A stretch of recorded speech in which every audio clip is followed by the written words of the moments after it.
Hello दोस्तों, आज हम लोग बिहार बोर्ड क्लास 9 के साइंस का ये पहला चैप्टर स्टार्ट कर रहे हैं। स्टार्ट करने से पहले कुछ बात यहाँ क्लियर कर देते हैं। एनसीईआरटी और बिहार टेक्स्ट बुक दोनों का सिलेबस और बुक सेम है।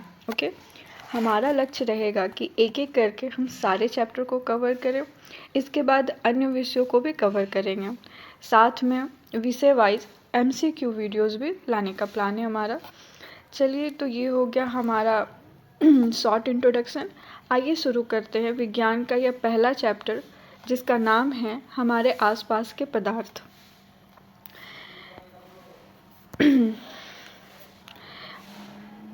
इस अध्याय में हम मुख्य रूप से पदार्थ के कणों के गुण, उनकी अवस्थाओं में परिवर्तन और वाष्पीकरण और कुछ रोचक तथ्य को जानेंगे। सबसे पहले हम देख लेते हैं पदार्थ की परिभाषा। पदार्थ किसे कहते हैं? पदार्थ उसे कहते हैं जिन वस्तुओं का अपना द्रव्यमान होता है और वे कुछ स्थान घेरती हैं, उसे हम पदार्थ कहते हैं। पदार्थ की परिभाषा ऐसे भी दे सकते हैं कि वे सभी वस्तुएं जिनका द्रव्यमान होता है और वे कुछ स्थान घेरती हैं, उन्हें हम पदार्थ कहते हैं। यहाँ पे बुक में ही ये डेफिनेशन दिया गया है, इसके आगे लिख लीजिएगा। उसे हम पदार्थ कहते हैं। वे सभी वस्तुएं जो जिनका द्रव्यमान होता है और वे कुछ स्थान घेरती हैं, उन्हें हम पदार्थ कहते हैं। यहाँ पे पदार्थ के इस डिफिनीशन में, इस परिभाषा में हमें पदार्थ के गुण भी पता चल रहे हैं। पदार्थ के दो मेन गुण हैं। एक हो गया कि पदार्थ में उनका अपना द्रव्यमान होगा और दूसरा ये आयतन होगा। यहाँ पे ग्रीन मार्क किया हुआ है, इसका मतलब यहाँ नीचे में आयतन के बारे में हमें बताया है कि अंतर्राष्ट्रीय मात्रक पद्धति जो होता है, एक मतलब एक अंतर्राष्ट्रीय स्तर पर किसी चीज़ को मापने के लिए एक सिस्टम बनाया गया है, ठीक है, जिसे उसके अनुसार हम सब चीज़ मापते हैं उस मात्रक के अनुसार। तो उसी के अनुसार आयतन को क्या लिखते हैं, इंग्लिश में क्या बोलते हैं, वॉल्यूम। उसी मात्रक के अनुसार वॉल्यूम का जो मात्रक होता है वो होता है घन मीटर, m³, ठीक है। आयतन मापने का साधारण मात्रक, और आम भाषा में हम लोग साधारण मात्रक के रूप में हम लोग क्या यूज़ करते हैं, लीटर। जैसे एक इतना लीटर पानी दो, इतना लीटर दूध दो, तो वो लीटर। और यहाँ आपका दिया हुआ है कि 1 लीटर में कितना ml होता है, कितना 1 मीटर में कितना क्यूबिक मीटर होता है। तो ये सब आप एक बार देख लीजिएगा। ये आयतन की परिभाषा है। आयतन के मात्रक के बारे में बताया गया है कि आयतन का ऐसा ही मात्रक अगर पूछा जाए तो उसको हम मीटर क्यूब बोलेंगे, और साधारण मात्रक में लीटर हो गया। 1 लीटर में 1 डेसीमीटर क्यूब होता है और 1 मीटर में 10⁻³ सेंटीमीटर क्यूब होता है, ठीक है। हाँ, यहाँ पे हम लोग थोड़ा सा इसके बारे में जानने लगे। आयतन के बारे में, द्रव्यमान मतलब मास होता है। मास मतलब उसका एक तरह से वो अपने अंदर कितना वजन रखे हुए है, भार जो बोलेंगे उसे द्रव्यमान कहेंगे। वे सभी वस्तुएं जिसका अपना एक द्रव्यमान होता है और वे कुछ स्थान घेरती है, उसे पदार्थ कहते हैं। पदार्थ किस चीज़ से बना हुआ है? तो पदार्थ छोटे छोटे कण से मिलकर एक पदार्थ बना है। यहाँ पे ये लिखा हुआ है कि पदार्थ कणों से मिलकर बना होता है। इस और सब ये जो पूरा सब दिया हुआ है, ये दिया हुआ है इसमें कि पदार्थ जो होते हैं, लोग सोचे कि पदार्थ होता क्या है। फिर देखें कि हमारे आसपास जो भी वस्तुएं हैं, पेड़ से लेके, टेबल से लेके, मोबाइल से लेके, हर चीज़ एक पदार्थ है। और वो पदार्थ किसी न किसी चीज़ किसी न किसी चीज़ से मिलकर बना है। उसे छोटा चीज़ को कण बोलते हैं। पहले लोग कहे, हमारे जो प्राचीन दार्शनिक लोग थे, वो लोग बोले कि ये पंच तत्व से, हर जो चीज़ होता है वो पंच तत्व से मिलकर बना रहता है। वो पंच तत्व में बोला गया वायु, पृथ्वी, अग्नि, जल, प्रकाश, ये सबसे मिलकर बना रहता है। आगे बहुत सारे इस पर विचार विमर्श होते रहे। लास्ट में बोला गया कि ये पदार्थ उसको बोलेंगे जिसका अपना द्रव्यमान होता है, आयतन होता है, उसको पदार्थ बोलेंगे कोई भी चीज़ को। ये एक तरह से समझिए एक वैज्ञानिक भाषा है पदार्थ, जिसे हम लोग इंग्लिश में मैटर बोलते हैं, ठीक है। और पदार्थ को कहीं कहीं द्रव्य भी बोला जाता है, द्रव्य भी बोला जाता है पदार्थ को, जिसका मतलब होता है मैटर। यहाँ एक कन्फ्यूज़न दूर कर लीजिएगा आप लोग कि एक होता है द्रव और एक होता है द्रव्य। द्रव्य हो गया आपका मैटर और द्रव्य हो गया लिक्विड यानी तरल। ये द्रव्य और द्रव का कॉन्सेप्ट आप लोग एक बार क्लियर कर लीजिएगा, ठीक है। फिर यहाँ पे हम लोग देखें कि हो गया ये पदार्थ किसे कहते हैं, और पदार्थ के जो होता है वो कण से मिलकर बना रहता है। अब आते हैं हम देखते हैं कि पदार्थ के अभिलाक्षणिक गुण, ठीक है। यहाँ पे ठीक है दिया हुआ है कि कण कितने छोटे, तो आंसर में यही है कि इतने छोटे कि हम उसे अपने नग्न आँखों से नहीं देख सकते हैं। और इस कण के कितने छोटे हैं, किस चीज़ से मिलकर बने हैं, एटम, मॉलिक्यूल, ये अणु, परमाणु, ये सब हम लोग अगले चैप्टर में देखेंगे। यहाँ आते हैं कि पदार्थों के अभिलाक्षणिक गुण कौन कौन से होते हैं। अभिलाक्षणिक गुण, उनका कैरेक्टरिस्टिक, उसका क्या आखिर गुण है, कोई भी आदमी तो उसका गुण क्या क्या होता है, अवगुण क्या होता है। तो गुण यहाँ पे हम देखेंगे पदार्थ के गुण, अभिलाक्षणिक गुण। वहाँ पे हम देखे थे पदार्थ के गुण। पदार्थ के गुण में आ गया कि द्रव्यमान और आयतन होना चाहिए। पदार्थ के कणों के गुण, यहाँ पे पूछा जा रहा है पदार्थ के कणों के गुण कौन कौन से हैं, तो इसके 3 गुण हैं, ठीक है। यहाँ पे दिया हुआ है। पहला गुण है कि उनके बीच जो पदार्थ है उनके बीच रिक्त स्थान होना चाहिए। पदार्थ के बीच रिक्त स्थान होना चाहिए। जैसे पदार्थ है तो उसके बीच बीच गैप होना चाहिए। एग्जाम्पल में आपको एक एग्जाम्पल के थ्रू इसको समझाए, क्रियाकलाप एक्सपेरिमेंट किया गया कि आप एक जार लीजिए, उसमें पानी है, पानी लीजिए, पानी में जब आप चीनी मिला रहे हैं, चीनी डाल रहे हैं, फिर कुछ देर बाद वो गायब हो जाता है। तो कहाँ गायब होता है, तो इसका क्यों होता है, क्योंकि पानी के बीच में जो पानी के मॉलिक्यूल होते हैं उसके बीच में कुछ स्पेस खाली रहता है, कुछ रिक्त स्थान होते हैं। उसी रिक्त स्थान में वो पानी जो चीनी है वो घुल के वहाँ पे जमा हो जाता है। ये एक्सपेरिमेंट आपको शो करता है कि इनके बीच, पदार्थों के बीच रिक्त स्थान होता है। दूसरा है आपका कैरेक्टरिस्टिक, दूसरा अभिलाक्षणिक गुण है पदार्थ के कण निरंतर गतिशील होते हैं। निरंतर गति मतलब हमेशा उनमें मूवमेंट होते रहता है, अपना इधर उधर मूवमेंट करते रहता है। इसका यहाँ क्रियाकलाप के माध्यम से आपको दिया गया है कि अगरबत्ती आप रखा गया, वो मतलब उसको हम लोग अभी माचिस से जलाए नहीं है, ऐसे नॉर्मल रखे, लेकिन नॉर्मल रखें फिर भी हमारे नाक में सुगंध जा रहा है। क्यों जा रहा है, क्योंकि वो मॉलिक्यूल इधर उधर टकराते रहते, गतिशील रहते हैं, हमारे नाक में चले जाते हैं। जब हम उसको और गर्म कर देते हैं, अगरबत्ती को हम जब जला दें तो वो और दूर तक पूरे घर, पूरा रूम में सब जगह फैल जाता है। तो और उसमें क्या होता है, गतिशीलता बढ़ जाती है, ठीक है। तो अभी तक हम लोग पदार्थ के कण के 2 कैरेक्टरिस्टिक, 2 जो गुण हैं तो हम लोग देखें कौन कौन से गुण हुए। तो पहला यही गुण हुआ, बताइए कौन कौन से गुण हुआ, आप लोग खुद सोच के बताइए। तो उसको रिमेंबर, याद करिए। पहला गुण क्या हुआ कि आपस में रिक्त स्थानों के बीच गैप होता है, रिक्त स्थान होता है, सॉरी, कणों के बीच रिक्त स्थान होता है। और दूसरा है कि जो कण हैं वो निरंतर गतिशील होते हैं। तीसरा आप देख लें कि वो कण एक दूसरे को आकर्षित करते हैं।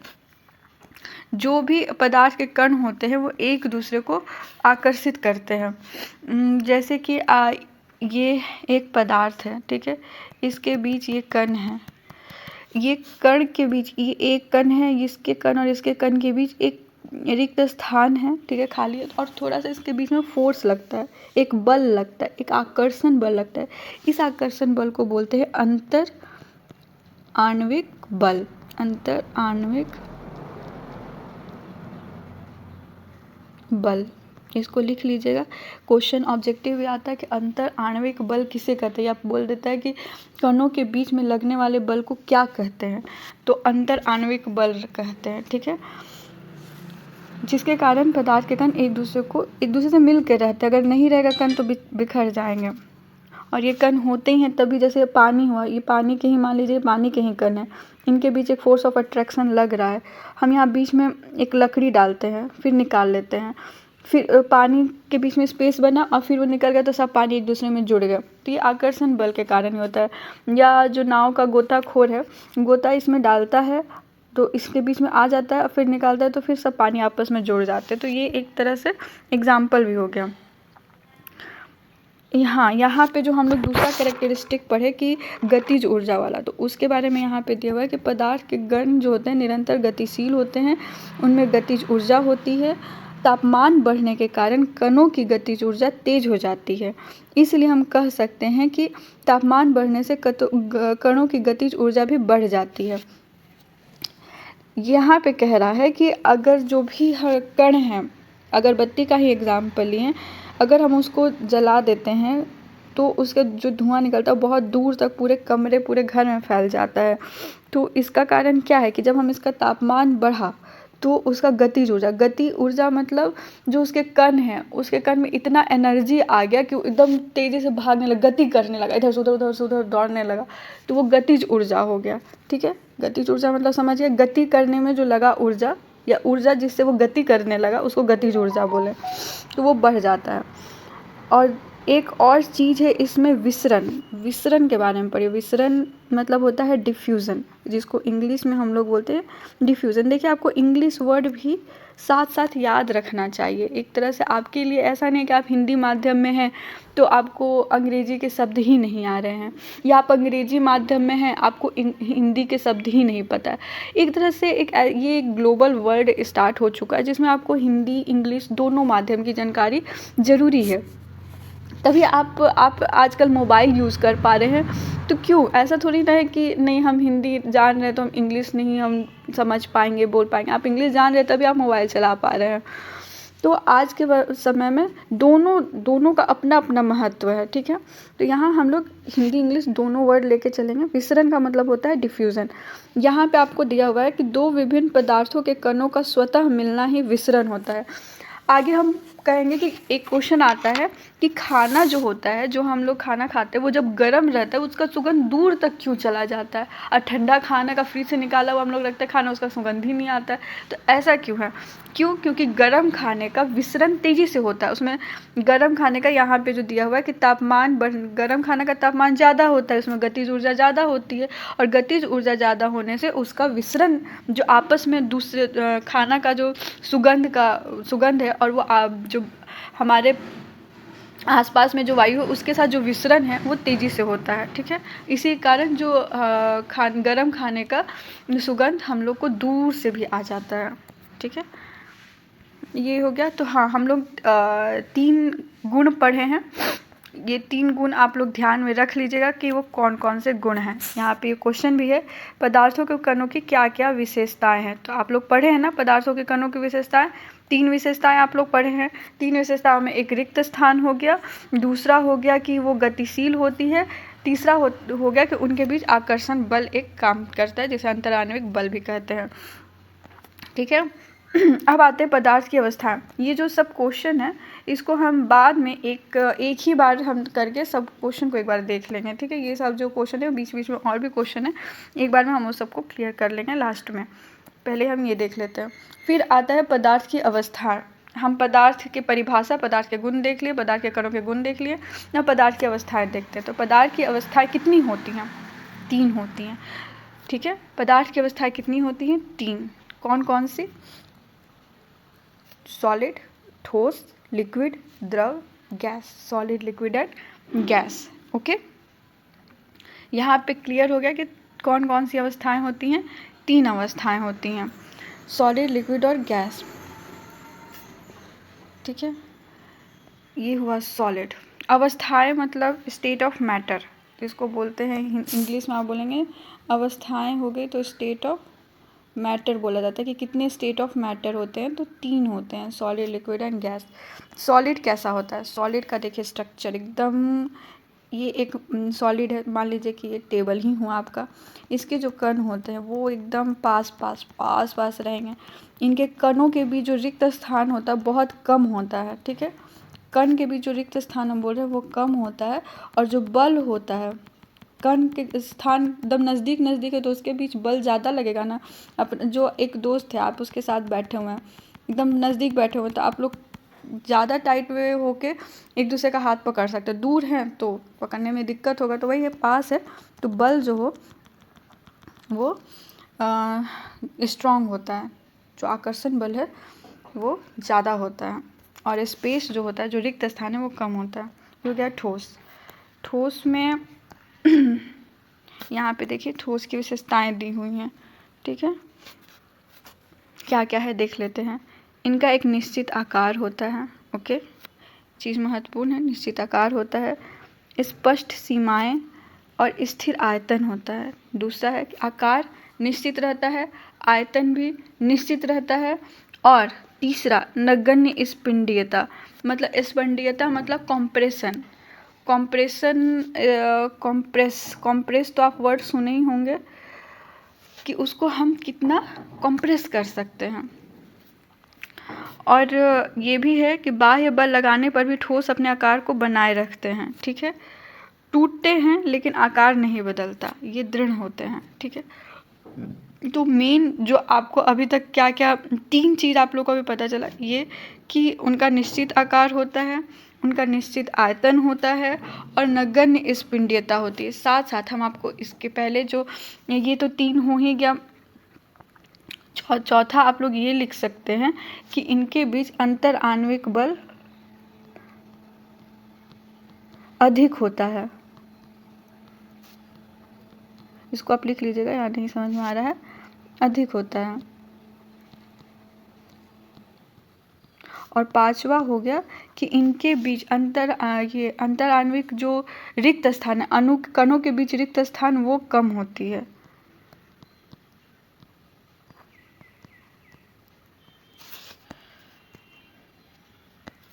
रिक्त स्थान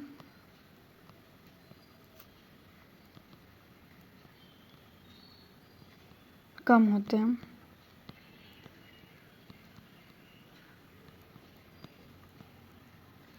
ठीक है, ये 5 पॉइंट आपका हो गया सॉलिड का क्या क्या विशेषताएं हैं, ठीक है। फिर यहाँ पे ये सब 3 विशेषताएं आप लोग देख लीजिएगा, इसको अच्छे से लिख लीजिएगा, ये आता है क्वेश्चन। यहाँ पे आपको आ रहा है, इसको हम हटा देते हैं।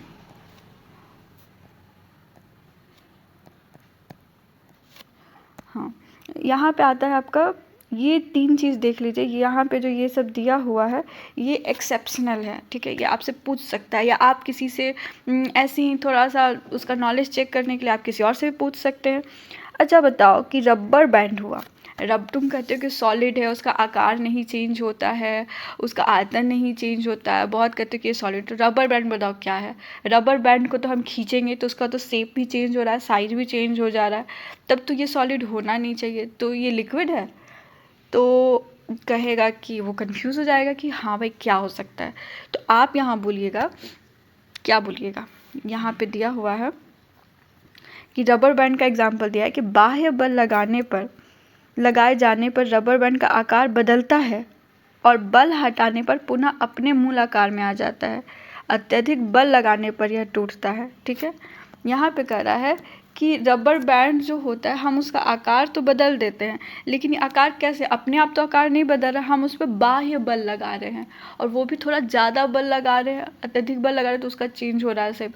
अपने से तो आकार नहीं ना चेंज कर ले रहा है। जैसे पानी है, अब हम उसको बर्तन में डाल दे, उसमें हम कोई बल थोड़ी ना लगा रहे, बस बर्तन में डाले, वो बर्तन कटोरी का आकार का हो गया, प्लेट में डाले प्लेट का आकार का हो गया। लेकिन रबर बैंड हम जब उसको बाह्य बल लगा के खींच रहे तभी चेंज हो रहा है, और फिर अपने नॉर्मल पोजीशन पे आ जा रहा है, नॉर्मल आकार पे आ जा रहा है। इसीलिए रबर बैंड जो होते हैं वो सॉलिड ही हैं। आकार चेंज होने पे बाह्य बल से आकार चेंज हो रहा है, इसीलिए वो सॉलिड ही है, लिक्विड नहीं है। दूसरा आता है आपका चीनी और नमक। ये कैसे, ऐसे कि चीनी आप कहते हैं कि सॉलिड आकार नहीं बदलता, लेकिन चीनी है, चीनी को हम डिब्बा में रखें, डिब्बा के आकार का हो गया। चीनी को निकाल के एक कटोरी में रखें, कटोरी के आकार का हो गया चीनी या नमक। चीनी को हम लोग एक सूप प्लेट में रखें, उसके आकार का हो गया। तो क्या चीनी लिक्विड है? क्योंकि चीनी को तो हम जिस बर्तन में डालें, इसमें तो हम बाह्य फोर्स भी नहीं लगा रहे हैं, है ना। रबर में तो हम बाह्य फोर्स लगा रहे थे, इसमें तो हम बाह्य बल भी नहीं लगा रहे हैं, तब क्या ये लिक्विड है? नहीं, ये भी लिक्विड नहीं है। क्यों लिक्विड नहीं है? इसका जवाब हम नीचे इसी बुक में दिया हुआ है, देखिए। चाहे हाँ शर्करा या नमक को अपने हाथ में ले, किसी प्लेट में ले, जार में रखे, इनके क्रिस्टलों का आकार नहीं बदलता, ठीक है। यहाँ मेन बात है कि नमक, चीनी जो भी लो, चीनी का हम जो ये छोटा सा जो क्रिस्टल लेते हैं, जो एक छोटा सा ये चीनी का क्रिस्टल है, इसका तो शेप नहीं ना चेंज हो रहा है, हम उसके कण का देख रहे हैं, कण की विशेषता देख रहे हैं, तो ये चेंज नहीं हो रहा है। आखिर हम अवस्था, कोई भी चीज़ सॉलिड है, लिक्विड है, गैस है, वो कैसे पता करेंगे? उसका मतलब जो छोटा, सबसे छोटा टुकड़ा होगा उससे पता करेंगे। तो क्या चीनी का छोटा टुकड़ा अगर हम लिए हैं तो ये क्या है? लिक्विड तो नहीं है, सॉलिड है, उसका आकार तो नहीं बदल रहा है उसके कण का, तो ये क्या है? कण या क्रिस्टल बोलेंगे, क्रिस्टल, यहाँ कण नहीं बोलेंगे, क्रिस्टल बोलेंगे, कि चीनी और नमक का क्रिस्टल का आकार नहीं बदलता। तीसरा है स्पंज।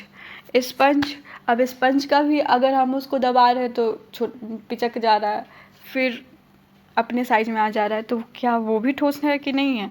तो वो क्या है, उसका यहाँ पे क्या डिस्क्राइब किया गया है कि स्पंज में बहुत छोटे छिद्र होते हैं, छोटे छोटे उसमें स्पेस रहता है, उसमें वायु का समावेश होता है सॉरी। जब हम इसे दबाते हैं तो वे वायु बाहर निकलती है, जिससे इसका स्पिंडन संभव हो पाता है। स्पिंडन मतलब इसका कॉम्प्रेशन, दबाना संभव हो पाता है। तो ये भी सॉलिड है। तो 3 चीज़ आपको, रोचक चीज़ आप लोग को पता चला जब आप अवस्था पढ़े, सॉलिड, लिक्विड, गैस। तो सॉलिड की क्या क्या अवस्था, सॉलिड के क्या क्या गुण हैं, ये आप लोग को पता चला। यहाँ पे 3 गुण हम लोग को आप याद कर लीजिएगा, निश्चित आकार, स्थिर आयतन और नगण्य स्पिंडीयता। इसके साथ हम लोग अंतराण्विक बल के बारे में और अंतराण्विक ये अणु के कणों के बीच जो रिक्त स्थान है उसके बारे में देखे थे। वो 5 पॉइंट इधर हो गया। एक एग्जाम्पल दे दीजिएगा, जैसे कि हथौड़ा, टेबल, कुर्सी, पेड़, ये सभी सॉलिड ही हैं। वो सब हो गया गुण, उसके कैरेक्टरिस्टिक। और यहाँ अगर पूछा जाए क्वेश्चन कि रबर बैंड क्या है, बदल देता है शेप, तो भी क्या सॉलिड है, लिक्विड है, चीनी नमक क्या है, स्पंज क्या है, तो ये सब सॉलिड ही हैं। ओके, अब आते हैं द्रव्य पे। द्रव अवस्था, ठीक है, लिक्विड, लिक्विड स्टेट।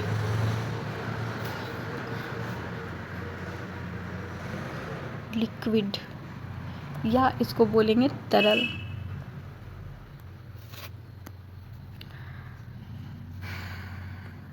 इसका क्या क्या आप एग्जाम्पल समझ सकते हैं इसके बारे में। अब हम लोग ठोस तो जान गए, इसमें क्या क्या, इसकी क्या क्या अवस्था। एग्जाम्पल आप देख लेते, एग्जाम्पल क्या है द्रव का, तो द्रव का एग्जाम्पल पानी है, और क्या आप ले सकते हैं, पानी है, मध हो गया, शरबत हो गया, बहुत सारा चीज़ जो भी आप देखिए, अब और भी खोजिए अपने दिमाग में, इसकी क्या क्या विशेषताएं हैं, ठीक है। तो आप देखिए, एक तो विशेषता हम लोग विसरण पे ले लेंगे। देखो सॉलिड में विसरण नहीं होता भाई, सॉलिड में विसरण नहीं होता है, द्रव में विसरण होता है। और इसका आकार के बारे में कहाँ दिया हुआ है, यही शुरू में ही है। इसका आकार निश्चित नहीं होता, द्रव का आकार नहीं निश्चित होता है, लेकिन आयतन निश्चित होता है, ठीक है। एक ये पॉइंट हो गया, आकार निश्चित नहीं है, क्योंकि आकार उसका चेंज हो जा रहा है। लेकिन जब हम उसको मापेंगे, जब हम उसको लीटर के हिसाब से मापते हैं तो लीटर तो सेम रहेगा। दूध हम लीटर मापते हैं, 1 लीटर दूध लिया, अब हम उस 1 लीटर दूध को हम भगोना में रखें, गिलास में रखें, किसी में भी रखें, सब तो 1 ही लीटर रहेगा। तो आकार तो चेंज हो गया, लेकिन आयतन नहीं चेंज हुआ, ठीक है। 2 पॉइंट हो गया। तीसरा हो गया विसरण का, चौथा होगा स्पंदीयता का, होगा कॉम्प्रेशन का होगा। कॉम्प्रेशन थोड़ा ज़्यादा होगा सॉलिड के कंपैरिजन में। सॉलिड में तो बिल्कुल स्पंदीयता नगण्य है, और लेकिन इसमें अपेक्षाकृत स्पंदीयता अधिक होती है, ठोस की अपेक्षाकृत स्पंदीयता अधिक होती है, ठीक है। और इसमें आप लोग, और ये 2 पॉइंट हो गया। तीसरा पॉइंट हो गया विसरण को लेके, 1 मिनट, तीसरा पॉइंट हो गया आपका विसरण को लेके। चौथा पॉइंट हो जाएगा आपको स्पंदीयता को, स्पंदीयता अपेक्षाकृत ज़्यादा होता है, इसका देख लीजिएगा, स्पंदीयता ज़्यादा होता है। फिर आप 5वां देख लीजिएगा कि जो अंतराण्विक बल, इंटरमॉलिक्यूलर जो फोर्स होता है, अंतराण्विक बल, वो भी अपेक्षाकृत कम होता है, ठोस के अपेक्षाकृत कम होता है। आणविक बल अपेक्षाकृत कम होता है।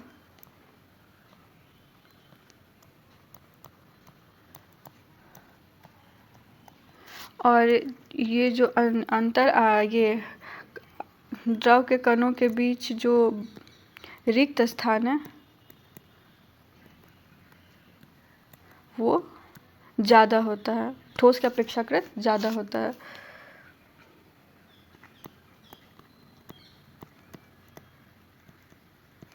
ये आप लिख लीजिएगा, ठोस की अपेक्षाकृत ज़्यादा होता है, ठीक है। इसको लिख लीजिए। ये पॉइंट आप अपने से, जैसे कि अभी आप नोट डाउन ही कर लीजिए, वीडियो को पॉज करिए और आप ये नोट डाउन कर लीजिए, ठोस के क्या क्या गुण हैं और द्रव के क्या क्या गुण हैं। ये तीन पॉइंट हम आपको बताएं। फिर ये चौथा, पाँचवा, छठा पॉइंट, और 7वें पॉइंट में आप पॉइंट वाइज लिखिएगा ना, तो आपका मार्क्स जो है अच्छा उठेगा, ठीक है। पॉइंट वाइज लिखने से एक तो पॉइंट का नंबर मिल जाएगा, आपके मार्क्स अच्छे उठेंगे, तो आप टॉपर भी बन सकते हैं 9th क्लास में, जो हर बच्चों का एम रहता है, या पास अच्छे मार्क्स से पास हो जाएंगे।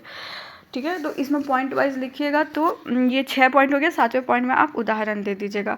अगर आपका मन करे तो इसमें ये आपका मन करे तो सॉलिड लिक्विड गैस की जो अवस्थाएं हैं उसको आप इस जैसे सॉलिड लिखे तो सॉलिड में ये वाला फोटो बना दिए, एक ऐसे क्यूब बना के और ऐसे ऐसे तो नज़दीक में गोल गोल गोल गोल गोल गोल ऐसे बना दिए। तो ये आपका सॉलिड का स्ट्रक्चर हो गया। ठीक है। लिक्विड बनाएं तो लिक्विड में थोड़ा सा दूर दूर गैप करके आप कण बनाए ऐसे गोल गोल करके, और गैस बनाए तो गैस में और दूर दूर कण बना दिए। ये आप जब अवस्थाओं को आंसर लिखेंगे तो आप ऐसे करके लिख सकते हैं। ठीक है। ये द्रव हो गया। अब आते हैं गैस पे। गैस कैसा होता है? तो गैस में हम जो ये यहाँ पे देख रहे थे कि द्रव का आकार नहीं होता, तो गैस का भी आकार नहीं होता है, ना ही निश्चित आयतन होता है। देखिए सॉलिड में दोनों निश्चित है, आकार भी निश्चित है, आयतन भी निश्चित है। लिक्विड में आकार निश्चित नहीं है, आयतन निश्चित है, और गैस में ना आकार निश्चित है ना आयतन निश्चित है। ठीक है। स्पिंडीयता की बात करेंगे तो स्पिंडीयता बहुत अधिक होता है। ठीक है। विसरण की बात करेंगे तो विसरण भी बहुत अधिक होता है। विसरण भी होता है अधिक, दर अधिक होता है, दर यहाँ लिखेंगे, विसरण अधिक दर से होता है, और स्पिंडीयता भी अधिक होता है। अंतर आणविक बल बहुत कम होता है, और कणों के बीच रिक्त स्थान वो बहुत ज़्यादा होता है। ठीक है। स्पिंडीयता देखिए यहाँ कॉम्प्रेशन दिया हुआ है, स्पिंडीयता कॉम्प्रेशन काफ़ी अधिक होती है। ठीक है। और हाँ यहाँ पे एक फुल फॉर्म दिया हुआ है LPG CNG। अब अभी अवस्थाओं में परिवर्तन हम लोग जब टॉपिक अभी देखेंगे थोड़ी देर में, तो उसमें देखेंगे कि सॉलिड से लिक्विड, लिक्विड से गैस कन्वर्ट किया जा सकता है, या गैस से लिक्विड प्रेशर डाल के हम लोग कन्वर्ट कर सकते हैं, गैस को लिक्विड में चेंज कर सकते हैं। तो क्या होता है कि जो सिलेंडर होता है उसमें गैस को इतना कॉम्प्रेस किया जाता है कि वो लिक्विड में चेंज हो जाता है। तो वो एक पेट्रोलियम गैस है जो हमारे सिलेंडर में है, लेकिन गैस है फिर भी हम सिलेंडर, भरे हुए सिलेंडर को हिलाते हैं तो आवाज़ करता है। क्यों? क्योंकि वो लिक्विड में चेंज हो गया रहता है। यहाँ पे हम देखते हैं कि ये हो गया LPG। ठीक है। LPG का फुल फॉर्म आप देख लीजिएगा कि LPG का फुल फॉर्म क्या है? द्रवित पेट्रोलियम गैस, या इसको क्या बोलेंगे? लिक्विफाइड। इसको लिख लीजिए। जो कॉपी आप लोग साथ में कॉपी लेके बैठिए, कॉपी में हम जैसे जैसे पढ़ा रहे हैं उसको लिखते जाइए। It's most important. Okay. Liquid petroleum gas. ठीक है। और दूसरा हो गया आपका CNG। CNG हो गया आपका compress natural gas, compress natural gas. ठीक है। ये दोनों आप लोग याद कर लीजिए। ठीक है। और गैस के गुण हो गए। अब आगे देखते हैं कि क्या, ये सब क्वेश्चन हम अभी लास्ट में देख लेंगे इसको। अब आता है हम लोग कि क्या पदार्थ अपनी अवस्थाएं बदल सकता है? ऑफ कोर्स बदल सकता है। कैसे? तो ये 2 माध्यम से बदल सकता है। एक, तापमान बढ़ाकर घटाकर। ठीक है। तापमान अगर बढ़ा रहे हैं तो क्या हो रहा है? घटा। और दूसरा दाब के आधार पर। दाब अगर हम गैस को एकदम बहुत एकदम प्रेशराइज करेंगे तो वो लिक्विड में चेंज हो जाएगा, जैसे LPG। ठीक है। दाब और दाब में परिवर्तन करके हम अवस्थाओं में चेंज कर सकते हैं, अवस्थाओं को चेंज करके परिवर्तन कर सकते हैं। ठीक है। एक एग्जाम्पल हो सकता है बर्फ़ का। ठीक है। बर्फ़ का तीनों अवस्थाओं में बर्फ़ पाई जाती है। ठोस में वैसी कौन कौन सी चीज़ें जो तीनों अवस्थाओं में पाई जाती है? तो पानी हो सकता है, ठोस में बर्फ़ हो गया, द्रव में जल हो गया, गैस में जल वाष्प हो गया। ठीक है।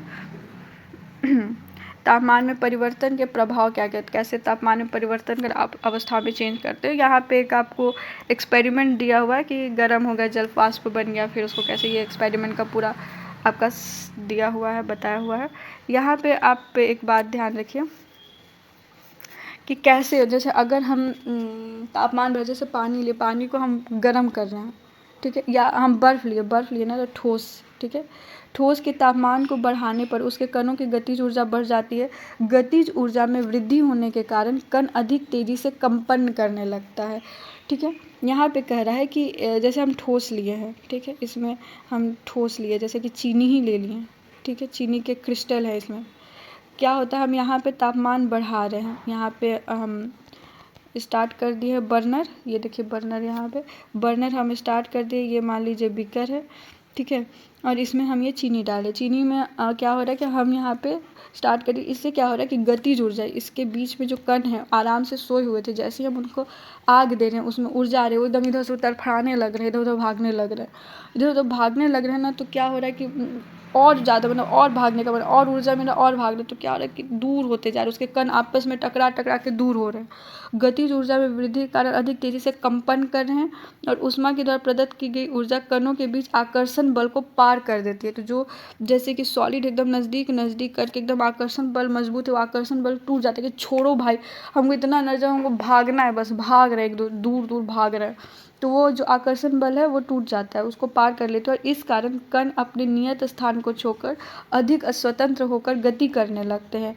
एक अवस्था ऐसी आती है जब ठोस पिघलकर द्रव में परिवर्तित हो जाता है। ठीक है, जब दूर भाग रहा है, फिर देखिएगा आप कि चीनी क्रिस्टल रखे हो धीरे धीरे धीरे धीरे गल के कैसा हो जाता है, लिक्विड स्टेट में आ जाता है। आप चीनी को कभी गलाए हैं, चीनी को कभी सीरा बनाए हैं, तो देखे ही होंगे कि चीनी कैसे सॉलिड का क्रिस्टल कैसे लिक्विड में कन्वर्ट होता है।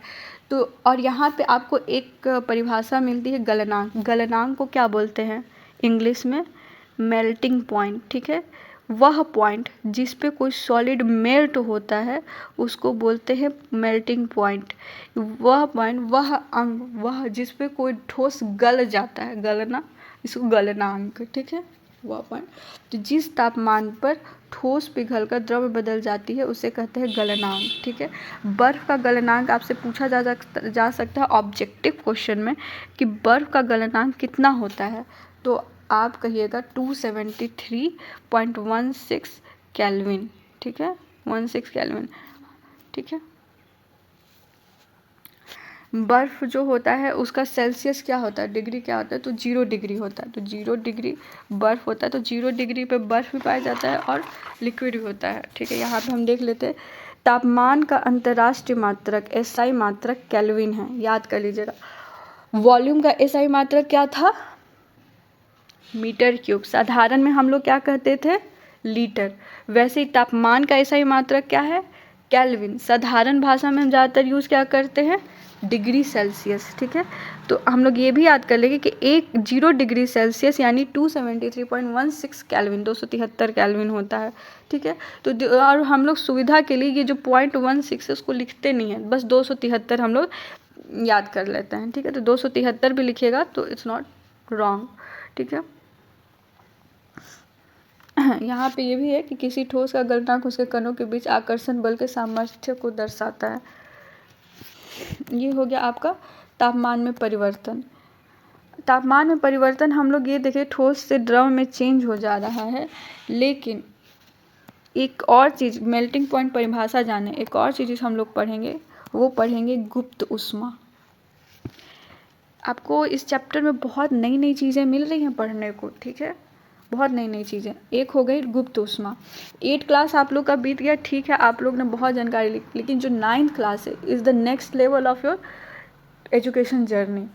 इसमें आपको बहुत सारी चीज़ें, नई नई चीज़ें, ऐसे तो हर क्लास में नई नई चीज़ें पढ़ती हैं मिलने को, लेकिन मिलती है पढ़ने को, लेकिन आपको इसमें बहुत सारी चीज़ें जानने को मिलेंगी। गुप्त ऊष्मा हो गए लेटेंट हीट, इंग्लिश में इसको बोलते हैं लेटेंट हीट।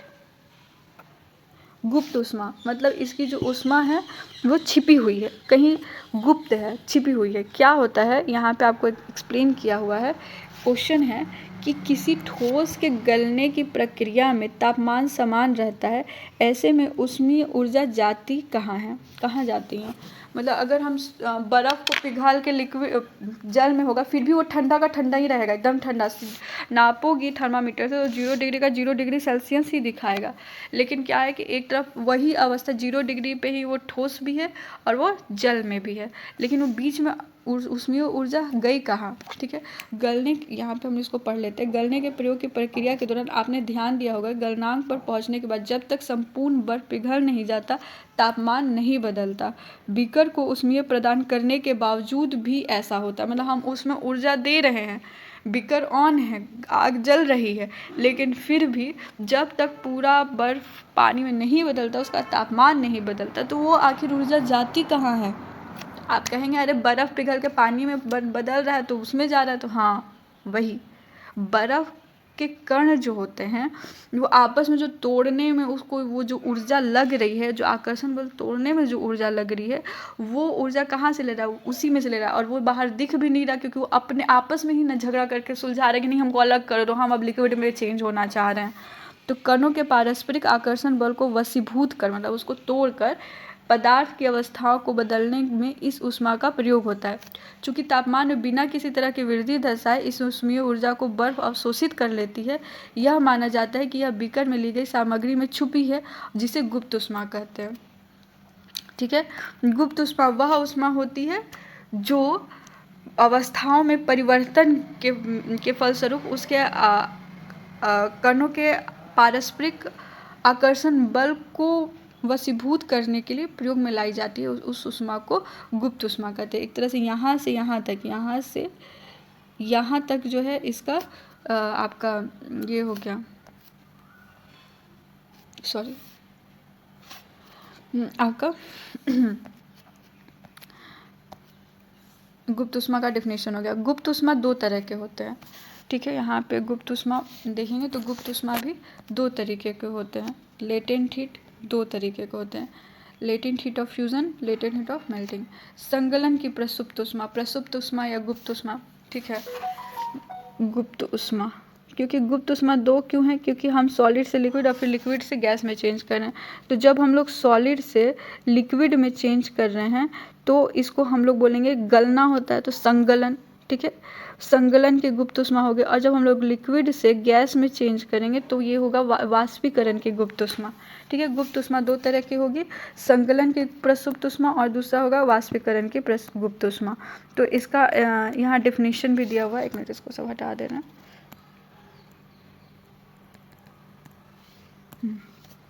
ये गुप्त ऊष्मा, इसमें संगलन के गुप्त ऊष्मा का ये डेफिनेशन दिया हुआ, ये आप डेफिनेशन याद कर लीजिएगा। इसमें मेन यही है कि अगर हम 1 kg ठोस ले रहे हैं, उसको गलने में जितना ऊष्मा का प्रयोग हो रहा है उसको हम लोग संगलन के गुप्त ऊष्मा कहते हैं।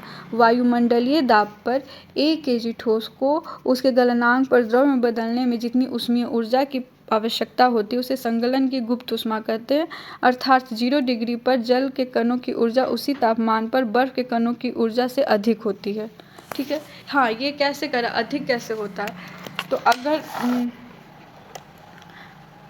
बर्फ लिए, बर्फ को लिक्विड में बदला तो बर्फ के जो कण हैं वो और ऊर्जा अपने में लिए, तभी ना वो जाके पानी में बदले हैं। बर्फ पानी में बदला क्योंकि अपने उसमें ऊर्जा लिया थोड़ा उसको तोड़ने में। तो हम ऊर्जा अगर देखेंगे तो किस में ऊर्जा ज़्यादा होगा, जल में होगा, क्योंकि एक्स्ट्रा एनर्जी लिया ना, ऊर्जा लिया ना वो फोर्स को तोड़ने में। तो इसीलिए यहाँ पे लिख रहा है कि जल के कणों की ऊर्जा उसी तापमान में बर्फ के कणों की ऊर्जा से अधिक होती है। ठीक है, इसी डेफिनेशन के आधार पर आप वाष्पीकरण के गुप्त ऊष्मा जो है ना उसको भी डिफाइन कर सकते हैं। इसमें लिख सकते हैं कि वायुमंडलीय दाब पर 1 kg, यहाँ पे एक मिनट कहाँ, 1 kg द्रव्य, 1 kg या ठोस की जगह द्रव को उसके वाष्पीकरण को बोल देंगे, गलनांक की जगह लिख देंगे क्वथनांक। ठीक है, उसके क्वथनांक पर ठोस की जगह लिख देंगे गैस। ठीक है, गैस में बदलने के लिए जितनी उसमें ऊर्जा की आवश्यकता है उसी वाष्पीकरण की गुप्त ऊष्मा कहते हैं। ठीक है,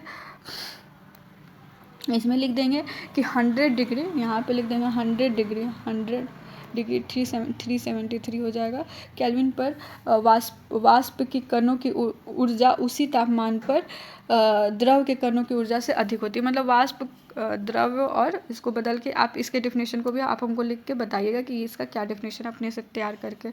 यहाँ पे एक और चीज़ आता है क्वथनांक। क्वथनांक को इंग्लिश में क्या कहते हैं, बॉइलिंग पॉइंट।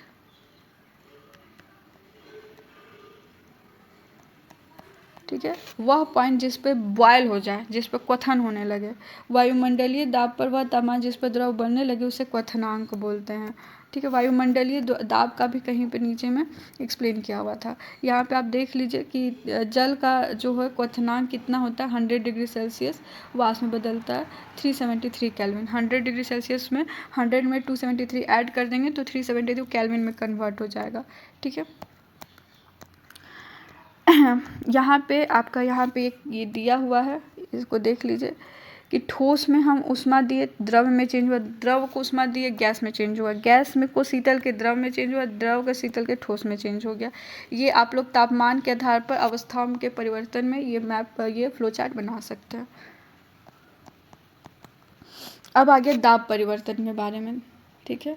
हाँ, यहाँ पे देखिए ऊर्ध्वपातन आ गया, ये ऊर्ध्वपातन के यहाँ पे हम लोग देखें ना, ये जो फ्लो चार्ट है कहाँ है, ये इसमें है कि ठोस से द्रव, द्रव्य से गैस हुआ, लेकिन कोई कोई चीज़ें ऐसी होती है जो सीधे ठोस से गैस में चेंज हो जाएगी। जैसे आप कार्बन डाइऑक्साइड, शुष्क कार्बन डाइऑक्साइड का नाम सुने होंगे, ड्राई आइस, शुष्क या ड्राई आइस, ये क्या होता है। या नेपथलीन बॉल देखे होंगे, नेपथलीन बॉल तो आप देखे ही होंगे, छोटा छोटा रहता है, लोग बक्सा वक्सा में रखते हैं।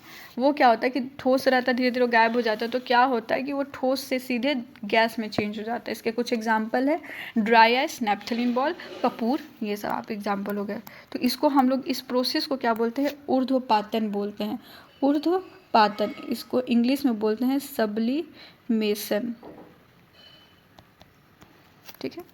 अब आते हैं, पहला हो गया तापमान, दूसरा हो गया दाब के परिवर्तन से। तो दाब अगर बढ़ाएंगे तो सॉलिड जो है, लिक्विड जो है, सॉरी गैस जो है वो लिक्विड में चेंज हो जाता है। दाब बढ़ाने से, स्पिंडता करने से वो चेंज हो जाता है। यहाँ पे उसका दिया हुआ है, ये डायग्राम बनाया हुआ है, ठीक है। यहाँ पे आपको ठोस, हम CO2 की बात कर रहे थे, वो यहाँ पे दिया हुआ है कि वो डायरेक्ट उसमें चेंज हो जाता है गैस में। यहाँ एटमॉस्फेरिक प्रेशर के बारे में बताया गया है। जैसे हम वो जो ये हम लोग देख रहे थे, यहाँ वायुमंडलीय दाब पर एक है, वायुमंडलीय दाब के बारे में। तो वायुमंडलीय दाब को हम लोग ATM, ये जो है ना कैपिटल स्मॉल लेटर में ATM, एटमॉस्फेरिक प्रेशर बोलते हैं, इससे नापा जाता है। इसका SI मात्रक क्या होता है, पास्कल, ठीक है। और 1 एटमॉस्फेरिक प्रेशर, यानी ये याद रखिएगा, 1 ATM स्मॉल लेटर में इक्वल टू 1.0110⁵ पास्कल होता है, ये याद रखिएगा, ठीक है। ऐसा कुछ है, पूछा जा सकता है 1 ATM मतलब कितना पास्कल।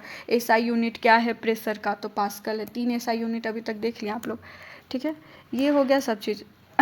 ये हो गया कन्वर्ट कैसे कैसे होता है, ये फ्लो चार्ट आप लोग एकदम याद कर लीजिएगा।